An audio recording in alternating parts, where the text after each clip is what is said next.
Selamat pagi semua.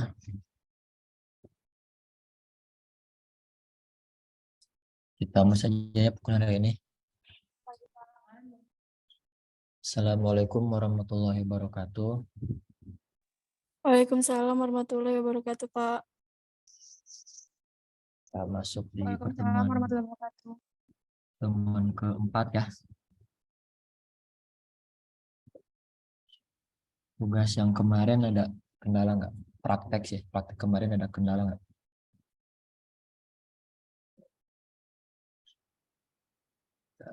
Cek.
Ya, benar gini ya.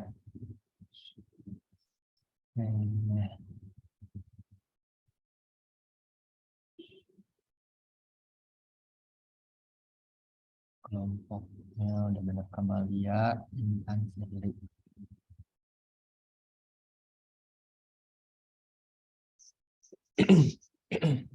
Ya, saya nanya di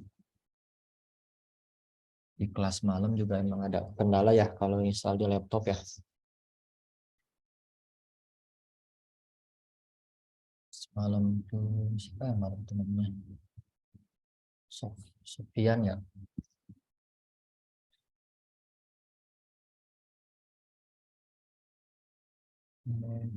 Kita masuk di materi 4 ya. Nah, sekarang kita fokusnya kemarin kan ke BI-nya, masuk ke topik pertama di data warehouse.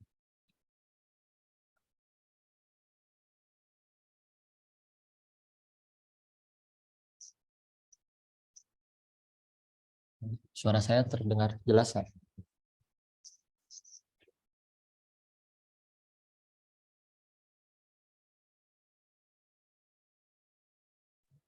Jelas, Pak. Jelas ya. Oh ya, saya mohon maaf ya, jadi belum bisa ke kampus, belum bisa langsung praktek tatap muka langsung. Saya usahain buat pertemuan selanjutnya, saya ada di sana ya.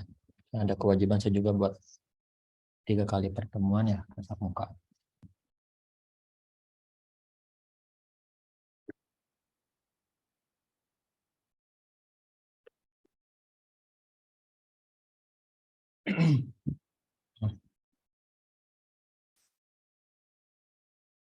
Ya, jadi ada dua materi. Pertama, definisi data warehouse, dan kedua, karakteristik dari data warehouse. Dua subtopik ya.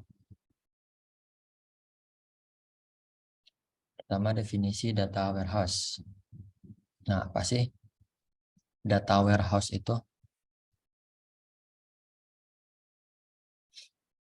Saya mau tanya, kalau warehouse itu apa artinya?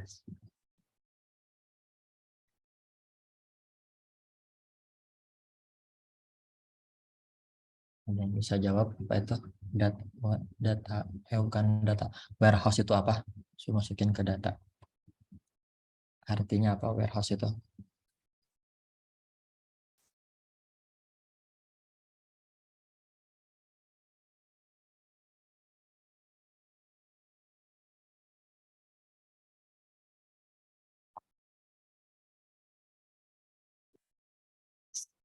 Halo,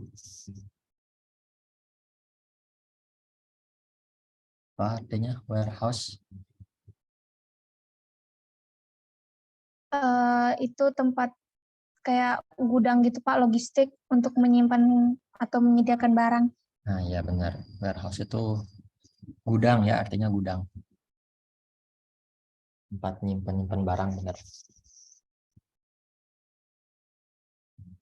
Data warehouse adalah repositori, koleksi, atau kumpulan sumber daya yang bisa diakses untuk mendapatkan informasi dari sebuah data organisasi yang tersimpan secara elektronis, secara data yang digital. Data warehouse didesain untuk memfasilitasi pelaporan analisis data menjadi bentuk informasi yang bernilai lebih. Jadi secara sederhana, data warehouse dapat disebut sebagai koleksi dari data yang sangat banyak dan kompleks. Data warehouse berfokus pada penyimpanan data, di mana sumber data utama akan dibersihkan, ditransformasikan, lalu dikatalogkan hingga bisa digunakan oleh manajer dan profesional lain. Itu ya. Data warehouse. Oke, di sini ada gambar.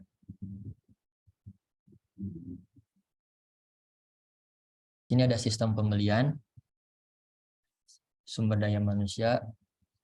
Ini data-datanya maksudnya, terus data penjualan, inventory, dan lain-lain. Kan data-data di sebuah perusahaan,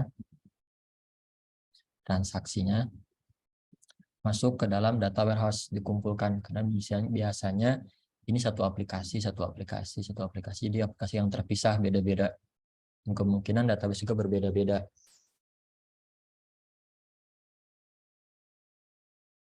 Nah, konsep dari data warehouse itu, data-data dari berbagai sumber ini dikumpulkan, masuk ke dalam data warehouse. Yang sebelumnya di sini ada transaksi yang di cleaning dulu, diseragamkan.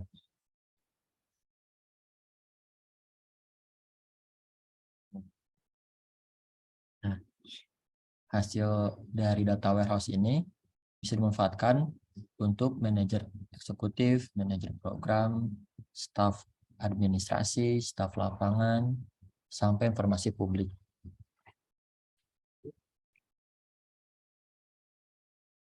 Nah, contohnya di sini staf administrasi dia mau melihat performa karyawannya dari absennya seperti apa, terus produktivitasnya seperti apa, itu. Terus manajer program, misalnya dia mau bikin sebuah event tentang penjualan produk tertentu. Nah, dia kan butuh sumber daya data tuh. Produk apa nih yang kurang dan bagaimana agar mendongkrak penjualan tersebut ya, barang-barang tersebut. Sampai dengan informasi publik. Jadi informasi yang bisa di-share oleh perusahaan ke publik seperti apa. Tuh tentang konsep dari data warehouse.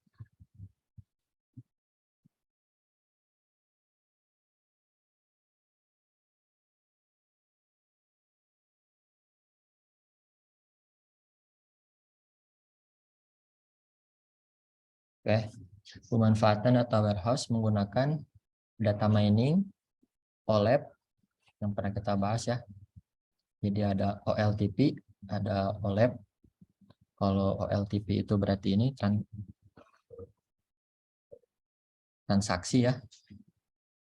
Kalau OLAP ini untuk analisisnya.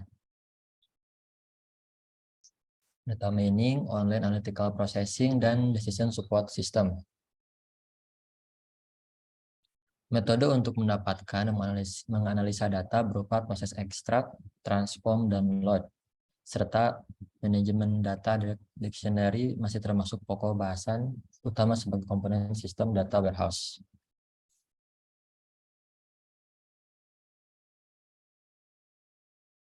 Kita masuk ke sekilas dulu ya sejarahnya dari data warehouse ini. Jadi awal mula data warehouse berangkat dari tahun 1980-an, di mana peneliti IBM, lagi-lagi peneliti IBM ya, Barry Devlin dan Paul Murphy mengembangkan bisnis data warehouse. Pada dasarnya bertujuan untuk menyediakan model arsitektur untuk perubahan data dari sistem personal menuju sistem penunjang keputusan. Itu awal mulanya. Ini historinya dari 1960, kemudian mengembangkan istilah dimension dan fakta.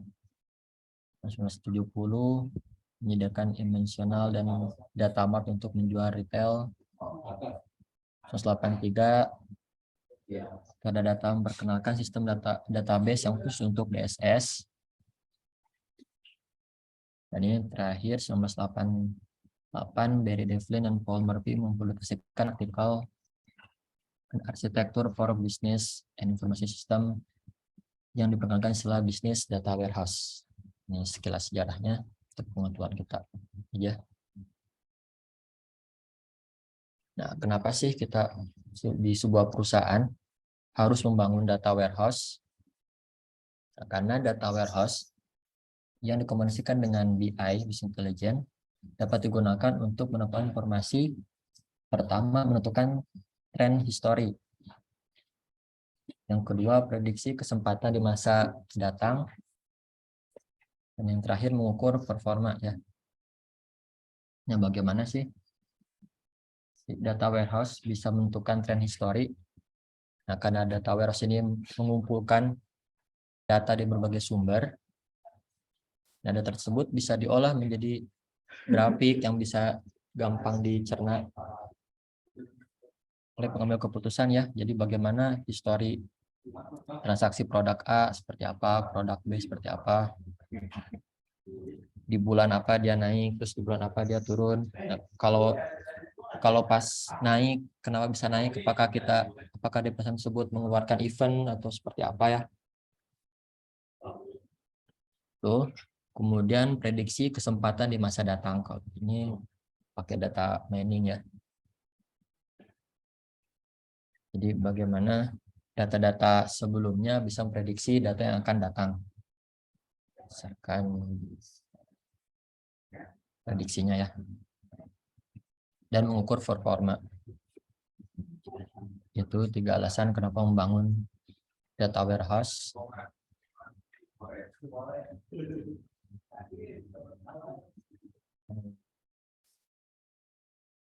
Ya.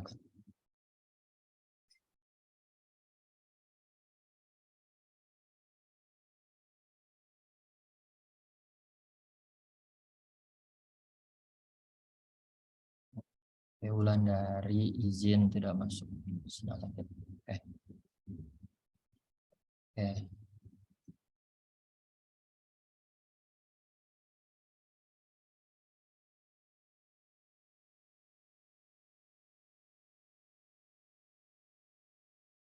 Oke, itu ya tidak ketiga alasannya kenapa membangun data warehouse.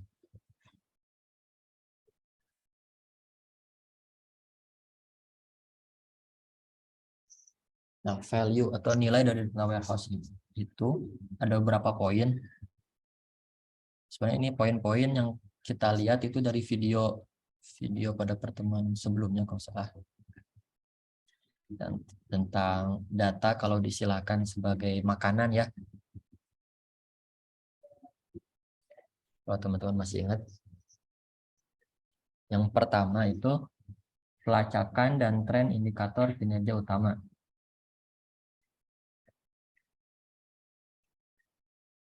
Jadi kalau dilihat di history, di transaksi, nah, kalau trennya lagi naik, kenapa tuh bisa naik atau lagi turun? Nah, kenapa dia itu bisa turun?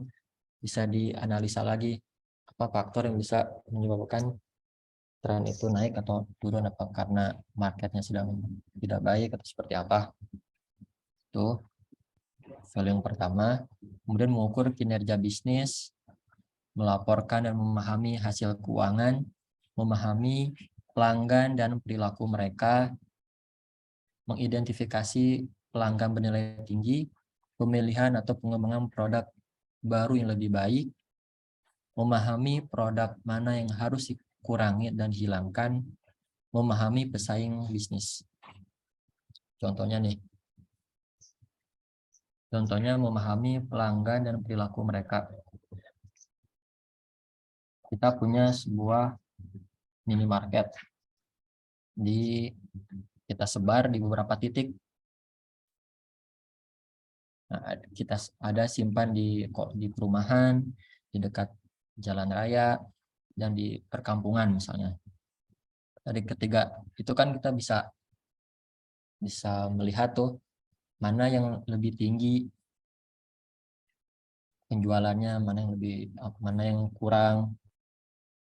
Terus kenapa sih dia itu bisa di bawah rata-rata? Oh, karena karena di sebelahnya banyak pesaingnya, jadi dia itu kurang penjualannya, persaingan. Itu juga bisa. Itu yang memahami pelanggan perilaku mereka. Terus mengidentifikasi pelanggan bernilai tinggi. Contohnya di sebuah retail itu meletakkan di sebuah perumahan. Saat diidentifikasi, ternyata ada penjualan yang di atas rata-rata. Ternyata kalau dilihat, ternyata di situ adalah komplek orang-orang menengah ke atas gitu. Itu kan bisa jadi identifikasi. Itu terus tidak ada pesaing, itu juga bisa. Itu mengidentifikasi pelanggan yang tinggi, pemilihan atau pengembangan produk baru yang lebih baik juga bisa. Memahami produk mana yang harus dikurangi atau dihilangkan. Ini kan bisa dilihat dari histori penjualan barangnya. Kalau perusahaan itu menjual barang ya, menjual produk, oh ternyata ini penjualannya kurang nih, berarti produksi harus stop dulu biar barangnya tidak overload di gudang. Memahami pesaing bisnis. Gimana caranya dengan membandingkan pesaing itu jualnya seperti apa, itu bisa dibandingkan. Berarti kita kalau memang pesaing bisnis mengambil data dari eksternal juga ya selain dari internal.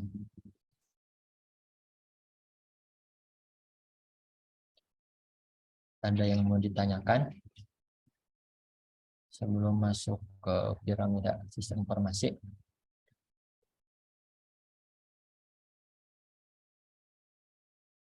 Belum, Pak.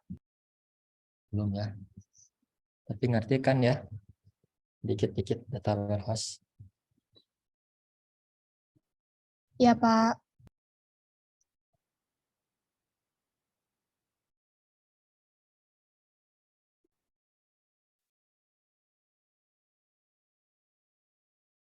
Kita masuk di piramida sistem informasi. Nah, kalau kita lihat di sini ada 4 tahapan. Sederhananya ada 4 tahapan. Yang paling dasar yang menopang semua ini adalah transaksi worker ya pekerja, transaksi processing system. Ini sistem informasi nih. Sini ada data-data transaksi si perusahaan. Terus kita masuk ke middle manager. Sini menyediakan manajemen informasi sistem. Ini yang menyediakan sistem informasinya. Setelah tahap 3 ini masuk ke decision support system yang menyediakan senior manager.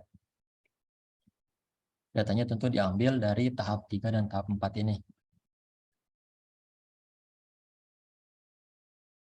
Setelah senior manager membuat DSS-nya,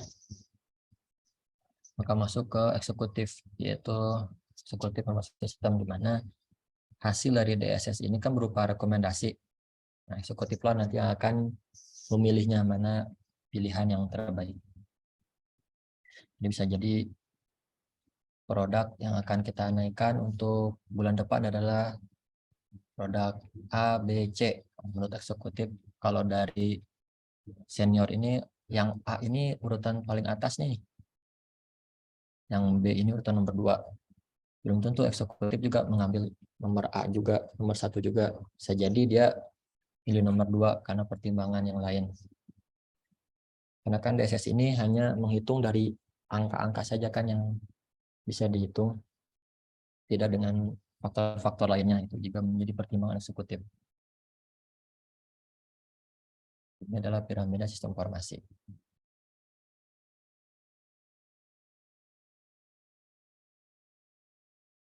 Ya, jadi dapat kita rangkumkan ya.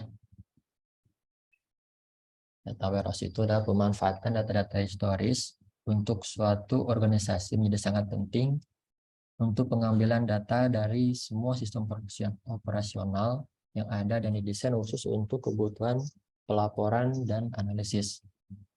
Untuk itulah data warehouse dibuat. Data warehouse merupakan suatu lingkungan yang terancang sebagai istilah. The data warehouse is the heart of the architecture environment and is the foundation of all DSS processing. Ada yang tahu artinya apa? Istilah ini? Kalau di bahasa Indonesia ini apa ya?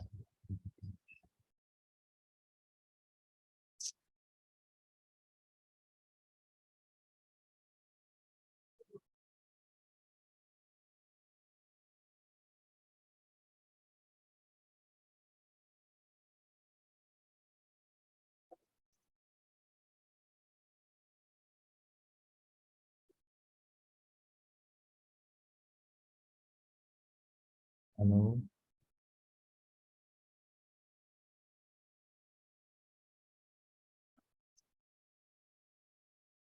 yang tahu artinya ini?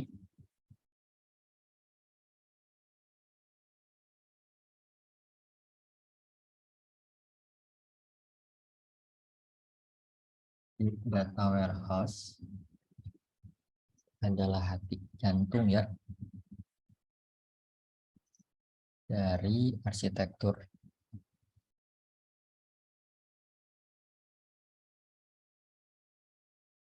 Ada yang tahu?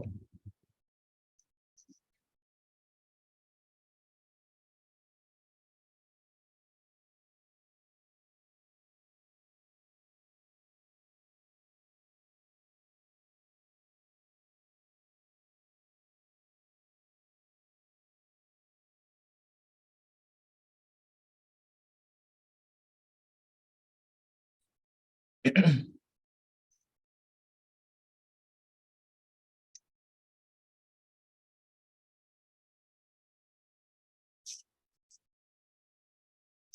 warehouse adalah jantung dari arsitektur, lingkungan arsitektur, dan dia adalah fondasi dari semua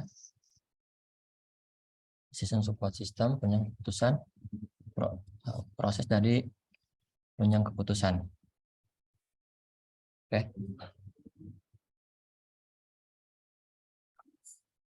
Nah, dengan demikian dapat disimpulkan bahwa data warehouse merupakan sebuah database yang didesain khusus untuk pelaporan dan analisis masa mendatang yang akan digunakan untuk proses mendukung pengambilan keputusan.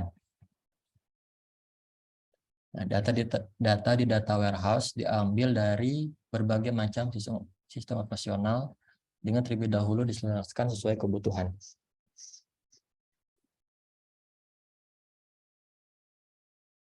Setelah data masuk ke data warehouse, maka data tidak dapat diupdate dan dihapus. Atau dalam istilah katanya non-volatile ya. Sehingga di sini terdapat manfaat dari data warehouse sebagai penyimpanan data historis.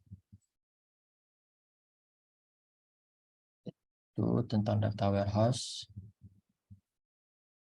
Ada yang bertanyakan sebelum kita masuk ke karakteristik data warehouse? Tidak ada, Pak.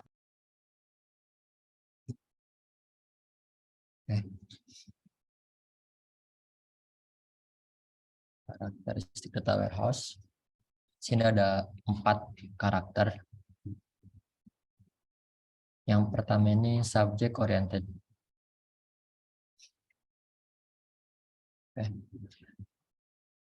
Data di dalam data warehouse didapat dari data yang ada di sistem operasional. Kita udah tahu ya. Pada sistem operasional tersebut data diambil berdasarkan aplikasi kejadian-kejadian yang ada. Transaksi yang ada. Sedangkan pada data warehouse, data-data yang berdasarkan kejadian tersebut, transaksi tersebut, diubah menjadi data berdasarkan subjek yang terlibat pada kejadian tersebut. Contohnya nih, sebuah supermarket pada sistem operasionalnya mencatat transaksi penjualan yang ada di setiap kasir, pembelian barang dan penggajian karyawan. Nah, maka data warehouse mengelompokkan data hasil kejadian-kejadian tersebut ke dalam berbagai subjek. Misalnya menjadi barang, terus karyawan, pemasukan, pengkajian, dan pemasokan. Nah, sebelumnya ini kan bisa jadi menyatu ya. Data warehouse membaginya menjadi data barang, data karyawan, pemasukan, penggajian, dan pemasukan. Itu subject oriented.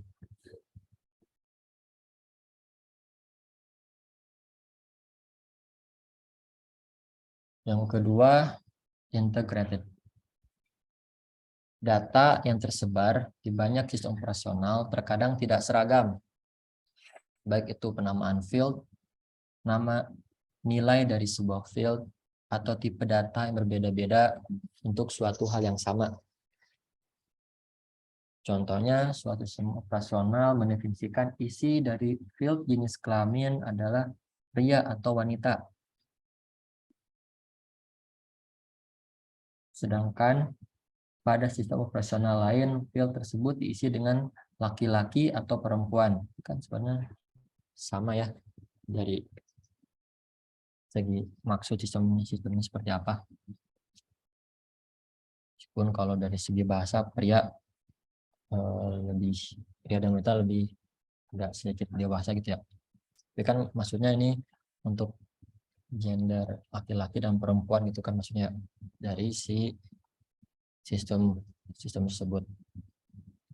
Hal seperti itulah yang harus diselaraskan agar data di data warehouse seragam sehingga proses analisis dapat dilakukan agar seragam. Jadi yang laki-laki kita ganti jadi pria, atau yang pria kita ganti jadi laki-laki. Jadi harus seragam nih. Harus ditentukan patternnya seperti apa. Tuh. integrated.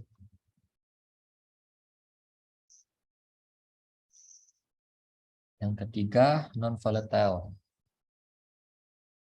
Dikarenakan data yang ada di data warehouse adalah data historis untuk kebutuhan masa mendatang, maka data yang ada tersebut bersifat non-volatile.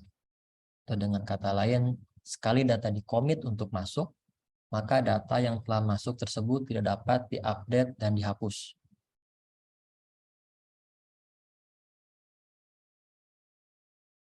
Walaupun mahal dalam pembuatannya, namun untuk kebutuhan pelaporan dan analisis dapat lebih menghemat biaya dan waktu.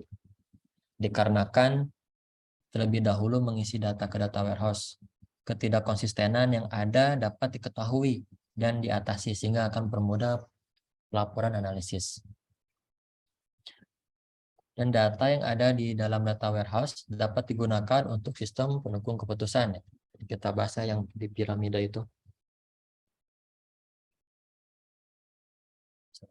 Data yang ada di data warehouse akan tetap ada walaupun data di sistem operasional telah berubah atau dihapus. Karena di situ kan ada migrasi data tuh. Migrasi data dari sistem informasi menjadi data warehouse. Jadi sudah tidak ada lagi kaitannya. Jadi, kalaupun ada data yang dihapus dari operasional yang bulan sebelumnya sudah tersubmit, yang telah terkomit ke data warehouse, itu akan masih tetap ada di data warehouse. Itu karakteristik yang ketiga. Dan karakteristik yang keempat, terakhir nih, time variant. Setiap data yang masuk ke data warehouse dicatat berbagai waktunya, dimulai dari kapan data masuk, kapan sebuah transaksi terjadi, kapan terjadinya perubahan. Jadi dicatat waktunya. Selain itu, terkadang untuk menjaga performa, tabel-tabel fisik yang ada di data warehouse dapat dikelompokkan berdasarkan waktu sesuai kebutuhan analisis. Dengan adanya pencatatan dan pengelompokan waktu tersebut akan membantu dalam kegiatan analisis data historis. Jadi, misalnya di sebuah perusahaan yang udah besar, yang memanfaatkan data warehouse, misalnya ada tuh kapan dia akan backup ke data warehouse, kapan dia akan migrasi ke data warehouse. Waktu-waktunya sudah ditentukan. Sampai jamnya juga sudah ditentukan. Misalnya pada minggu pertama di bulan itu akan dilakukan backup pada hari Sabtu misalnya. Itu kan dia akan melakukan aksi tersebut ya, untuk menjaga data agar bisa dianalisis. Oke, jadi itu dari kita. Kita udah bahas. Pertama ada definisi data warehouse, yang kedua karakteristik dari data warehouse. Oke, ada yang mau ditanyakan sampai sini? Ini teori dari data warehouse.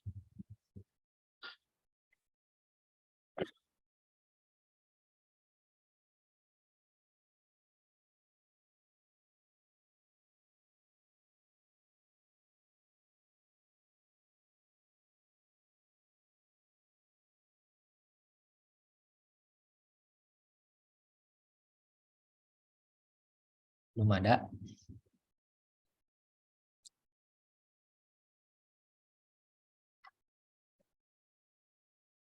Oh, oke. Kalau belum ada,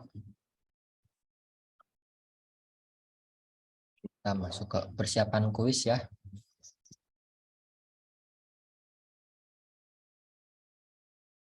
Ini buat minggu depan. Jadi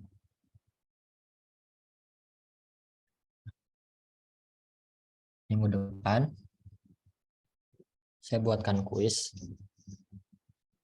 Jadi teman-teman ngerjain. Situ ada 2 kali kesempatan buat ngerjain kuisnya.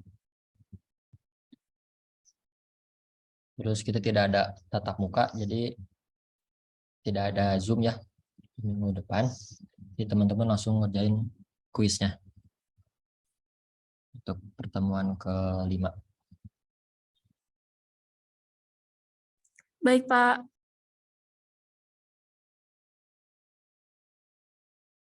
Udah ngerti ya tentang data warehouse? Insya Allah udah, Pak.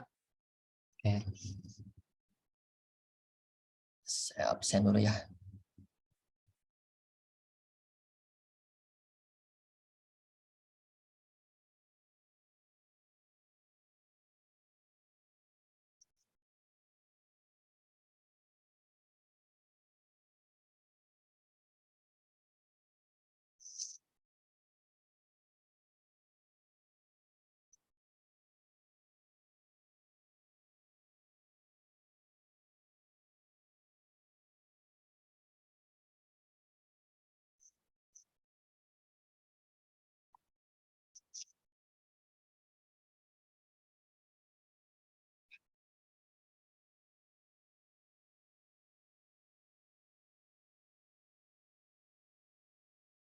Intan Ratnasari, Hadir, Pak. Firly Adinda,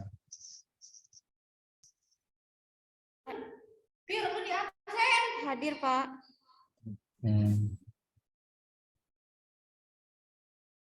Muhammad Fahmi,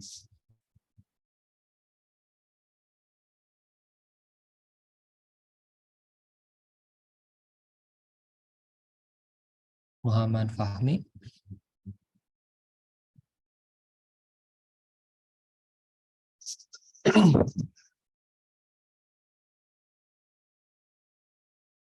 Aulia Puspa, Hadir, Pak.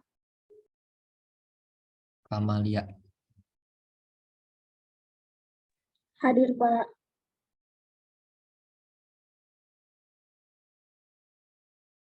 Novita Sari, Hadir, Pak. Wulandari sakit ya. Iya, Pak, katanya sakit. Oke.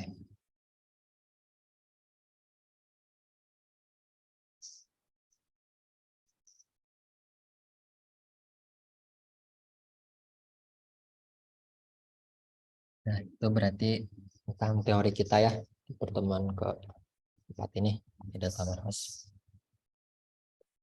Yang mau baca-baca lagi, sudah simpan di e-learning ya file presentasinya.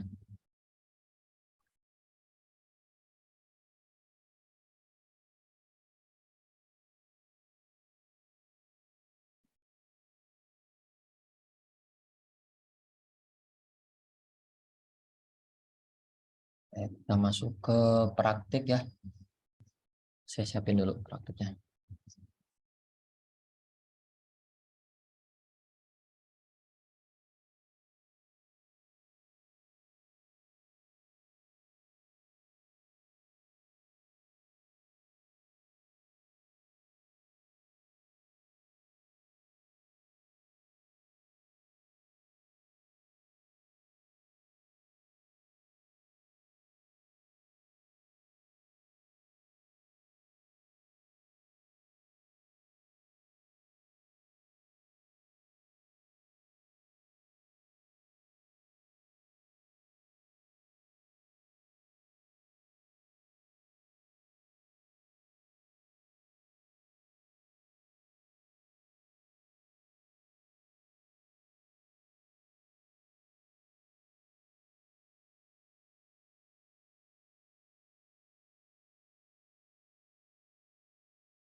Oke, jadi praktik kita adalah simple data processing.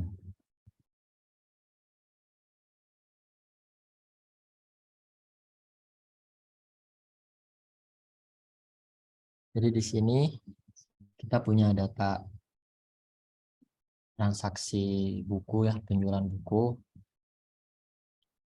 Jadi dari ID transaksi, kode buku, terus nama bukunya. Ini stok awalnya, kemudian transaksi masuk dan transaksi keluar. Ini datanya ya. Ya, saya udah share Excel-nya ini di sini ya, data transaksi.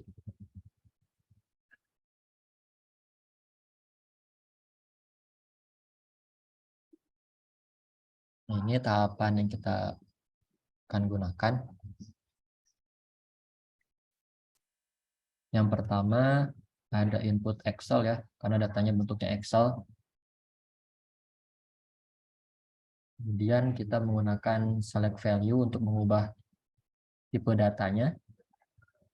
Jadi ada sini kan tipe datanya angka. Nah, saat masukkan ke Pentaho ke PDI-nya itu jadi yang harusnya nggak ada titiknya jadi ada titiknya. Yang desimal harusnya kan tidak ada komanya jadi desimal. Nah, kita pakai select value untuk mengubah tipe datanya. Kemudian kita pakai step if field value is null. Jadi untuk mengecek sini kan ada yang null nih. Untuk data yang dianalisis kan biasanya tidak ada data yang null.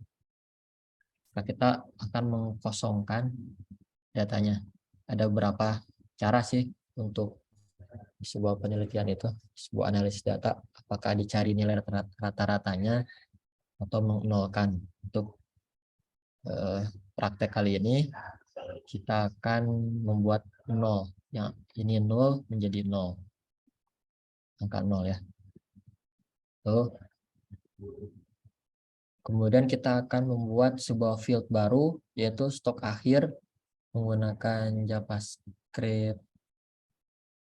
script JavaScript ya. Ini kan belum ada stok akhir nih.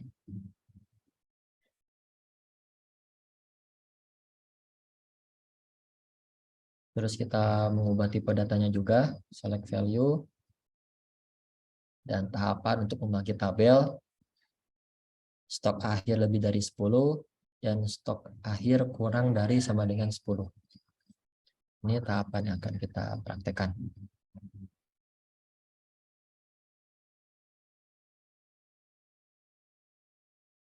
Saya akan share filenya ya.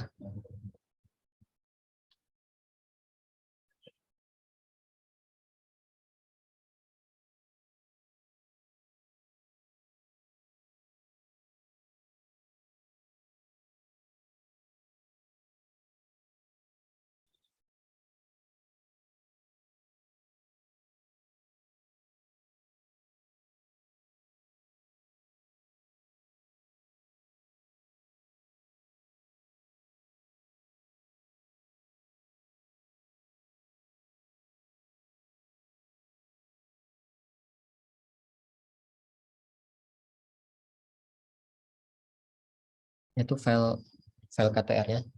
Silakan nanti dipraktikkan di lab ya.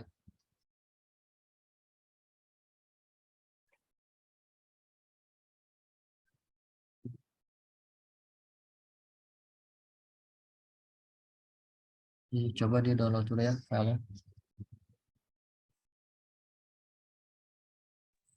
Baik, Pak.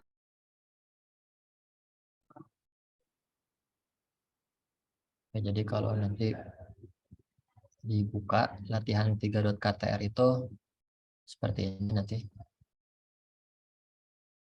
tampilannya. Beberapa step. Kita akan bahas satu-satu ya stepnya.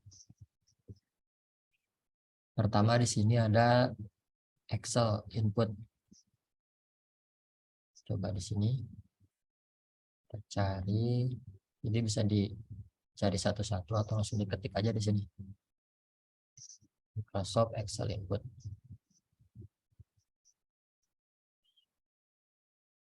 Terus klik 2 kali. Nah, karena di sini Excel yang kita gunakan untuk praktek itu the Excel SX ya. Jadi kita pilih yang 2007. Kalau kita pilih yang 97 2003, pas kita cari filenya, dia nggak ada.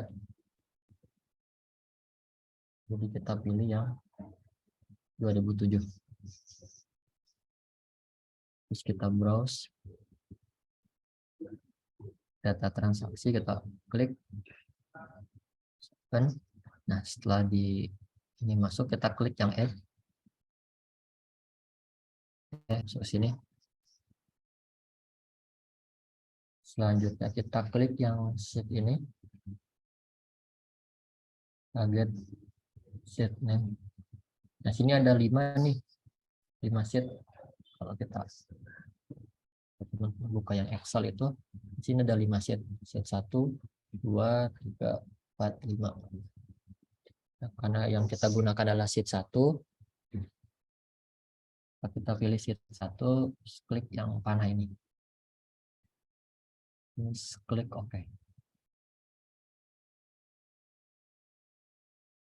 Selanjutnya yang kita setting itu di field. Jadi perhatikan yang tanda seru ini ya. Berarti tanda seru ini wajib harus di setting. Target field. Nah, di sini ada error. Jadi Pentao ini nggak bisa nampilin field di Excel. Jadi ada beberapa yang harus kita setting. Nah, di tab sheet ini ada inputan start row dan start column. Jadi awal untuk baca Pentaho pada file Excel itu mulai dari row berapa gitu.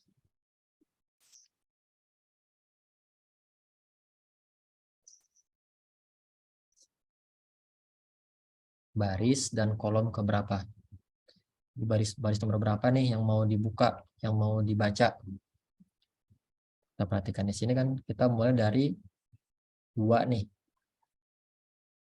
Karena Pentaho awalnya bacanya dari angka 0, jadi 1 ini dianggap 0. Jadi kalau datanya ada di sini. Datanya ada di sini. Maka ini 0, terus kolom juga 0. Ya, kalau di angka 1 dan A di sini mulai datanya ke 0,0. Nah, karena data ini adanya di baris nomor 2 dan kolom B. B itu berarti 1 kan, karena A itu dianggap 0, B 1. Ini 1 dan ini juga 1. Baris 1, kolom 1.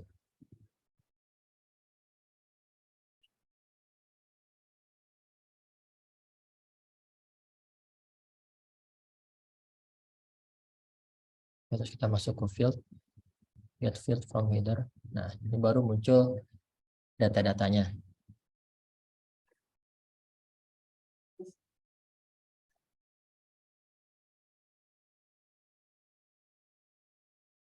Terus kita preview rows, lihat datanya. Ya, ini datanya ya. Berarti udah bisa ngebaca file Excel. Close, dan kita klik OK. Oke. Tahap kedua yaitu mengubah tipe data. Ini nama stepnya select value. Kalau teman-teman mau lihat apa sih nama stepnya, diklik 2 kali terus select value.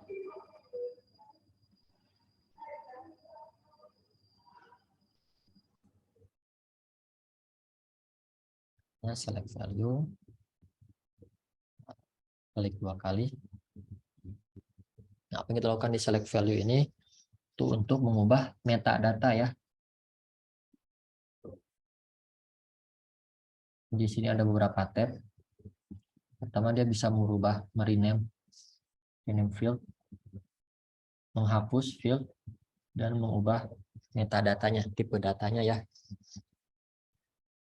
Kita klik get field to change.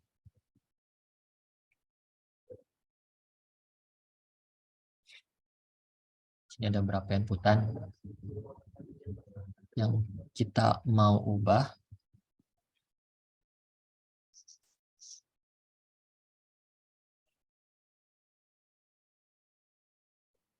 ID transaksi. Ada yang tahu ID transaksi apa tipe datanya?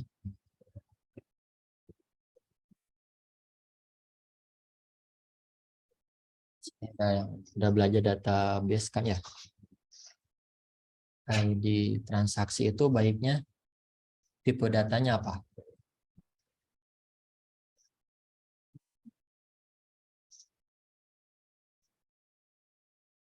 Integer, string, boolean kah, atau apa tipe data yang baik untuk ID transaksi ini? Timestamp kah atau apa? Ada yang tahu?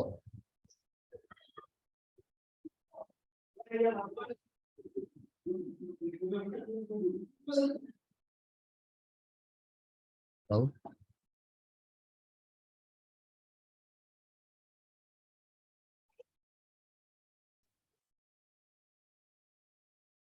Ada yang mau jawab?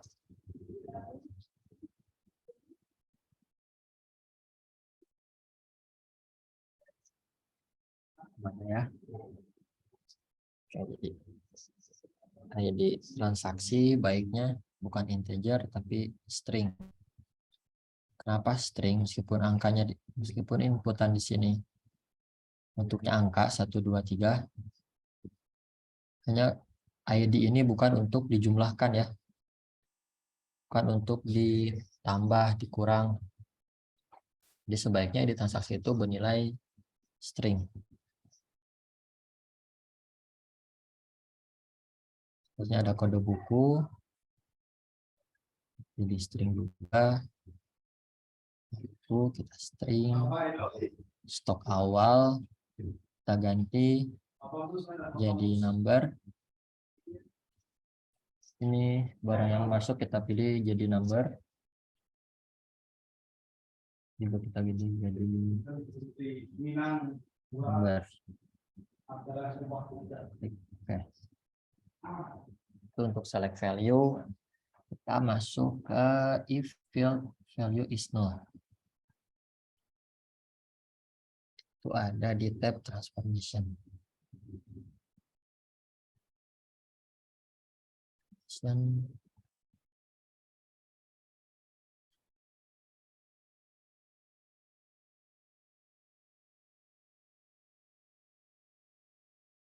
if field value is null. Apa sih yang dilakukan di step ini? Kita lihat sini.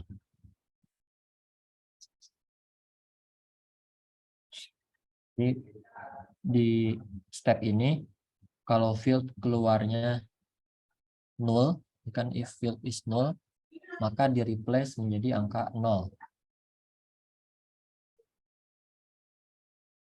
Oke. Klik 2 kali.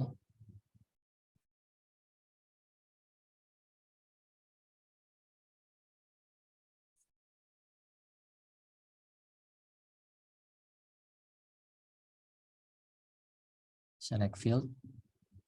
Kemudian kita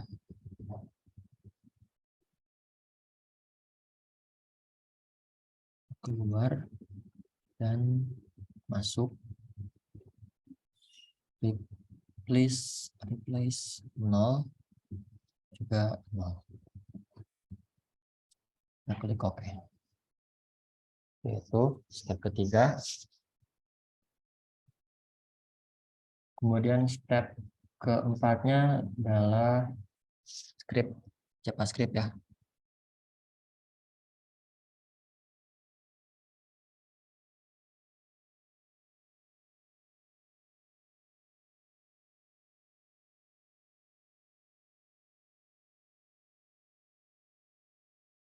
Oke, kita masukin script JavaScript-nya. Kita searching JavaScript, modify.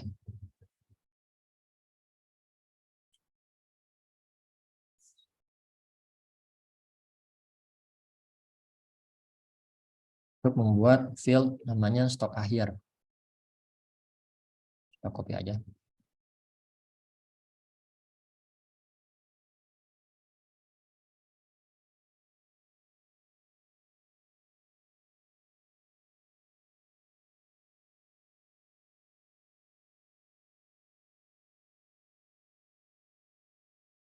Jadi di sini kita akan membuat sebuah field namanya stok akhir, di mana stok akhir adalah stok awal, get number, ditambah masuk, field masuk dikurangi dengan field keluar.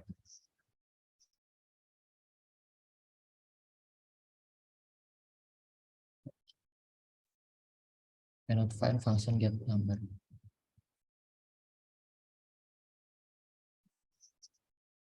Awal.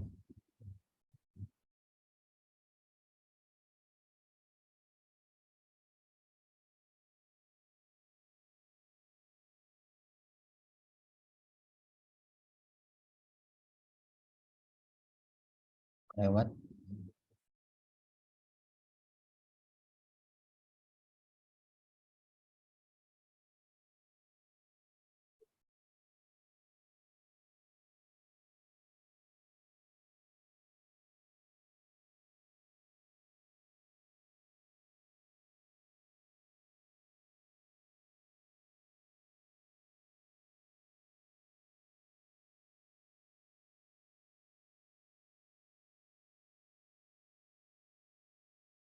Kita klik OK. Selanjutnya kita select value lagi. Ini untuk mengganti stok akhir menjadi number.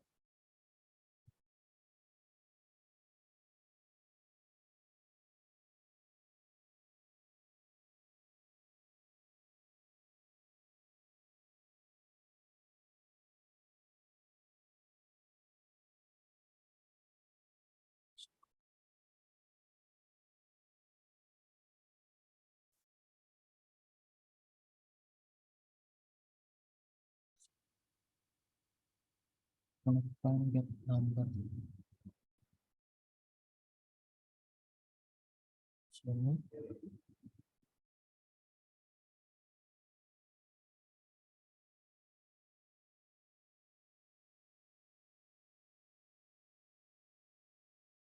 Nggak jalan.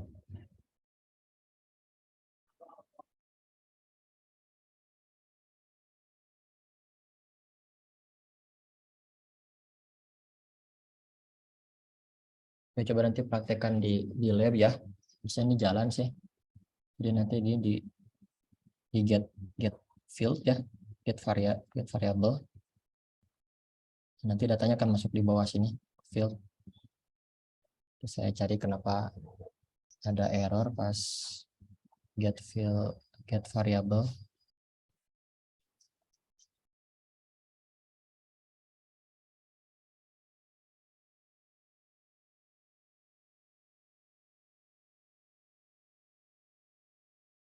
Oke, selanjutnya nanti ada select value.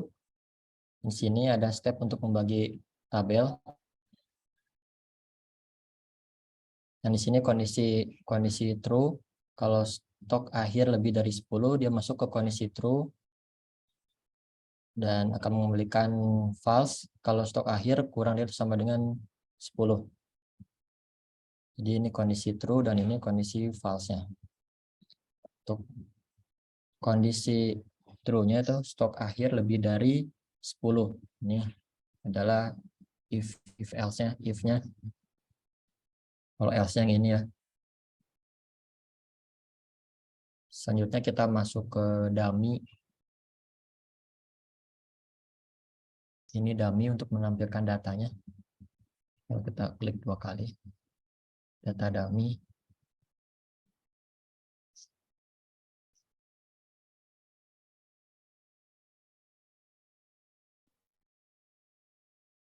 review.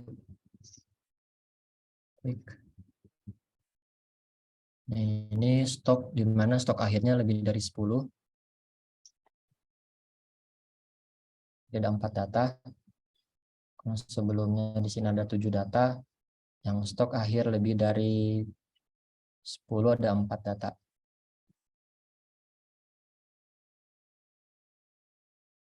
Sedangkan stok akhir kurang dari sama dengan 10. Quick glance. Nah, sini ada 3 data. Dan step terakhir yang kita gunakan dalam mengekspor data tersebut menjadi file Excel. Kalau di sini namanya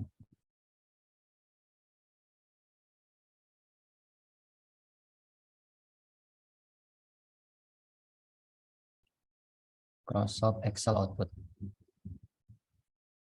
Klik 2 kali, nanti kita simpan filenya di mana, kemudian klik OK.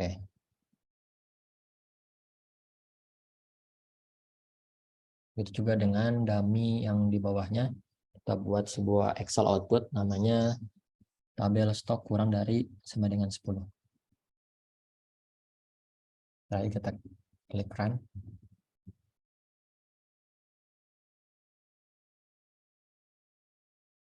Dan nanti ini akan menghasilkan 2 Excel dan tabel. Jadi saya arahkan fieldnya, foldernya ke output. Ini ada 2. Tabel stok kurang dari sama dengan 10 dan tabel stok lebih dari 10.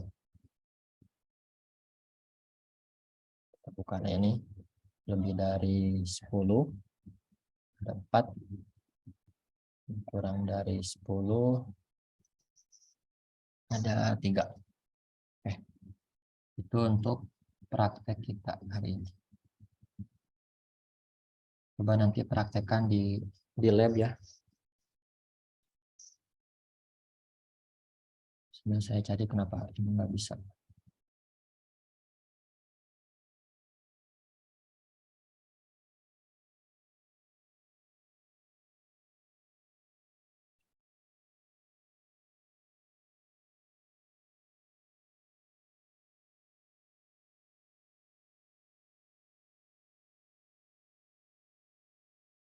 Never get filled from previous step because oh.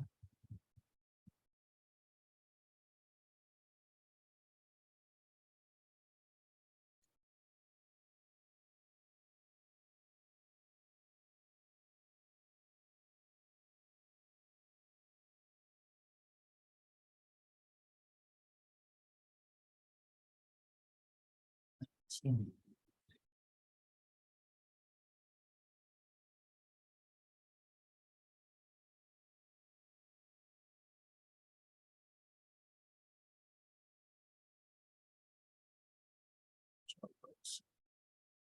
Oke.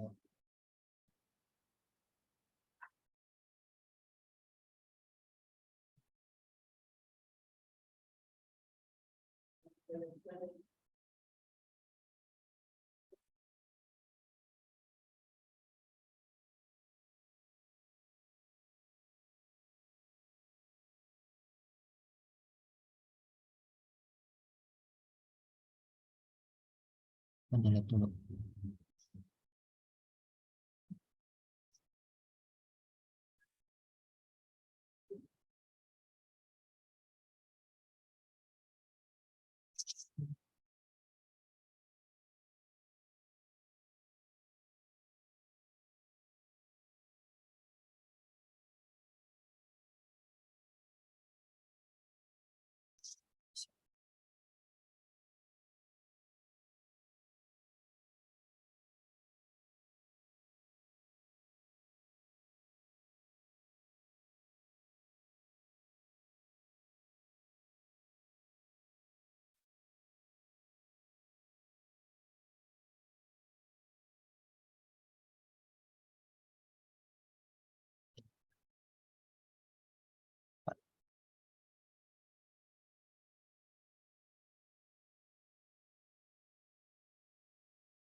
Field.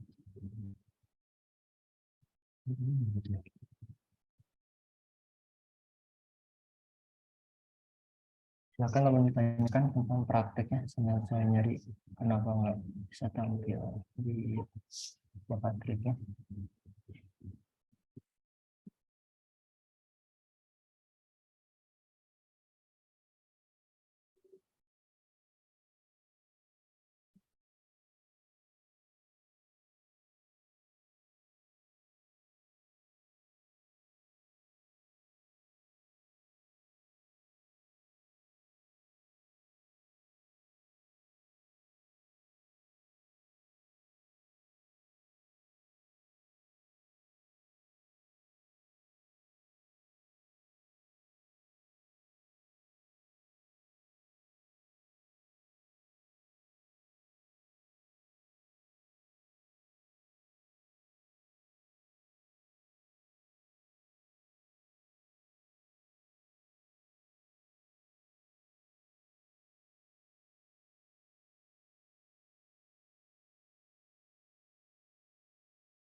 Source.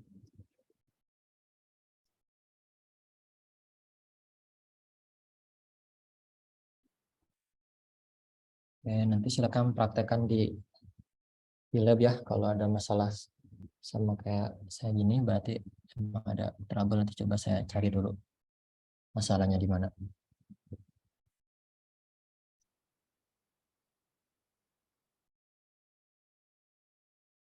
Oke, jadi itu untuk praktek kita hari ini. Jadi di sini kalau tadi lancar prakteknya, yang awalnya di sini data Excel, transaksi, kita mengubah tipe datanya. Di sini ada step untuk mengecek apakah value nul. Di sini menambah satu field namanya stok akhir. Kita mengubah tipe datanya juga stok akhirnya. Terus kita membagi menjadi dua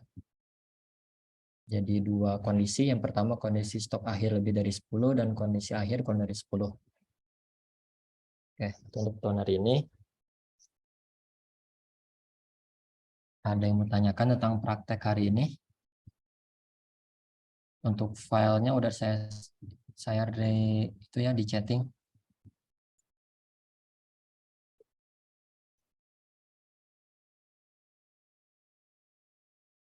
Untuk file KTR-nya. Latihan 3.ktr udah ada di chat ya. Yang Iya, tanyakan? Pak. Tidak ada, Pak.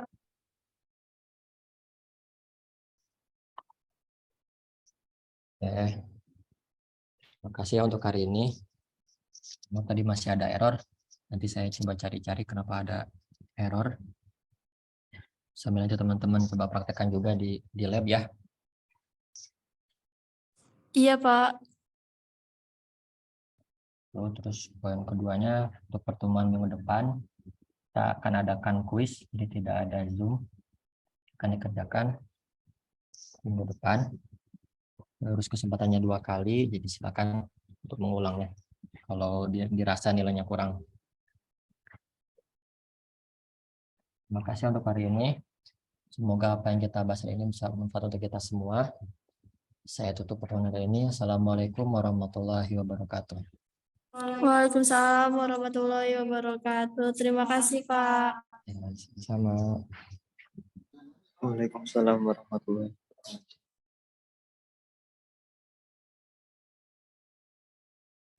Terima kasih.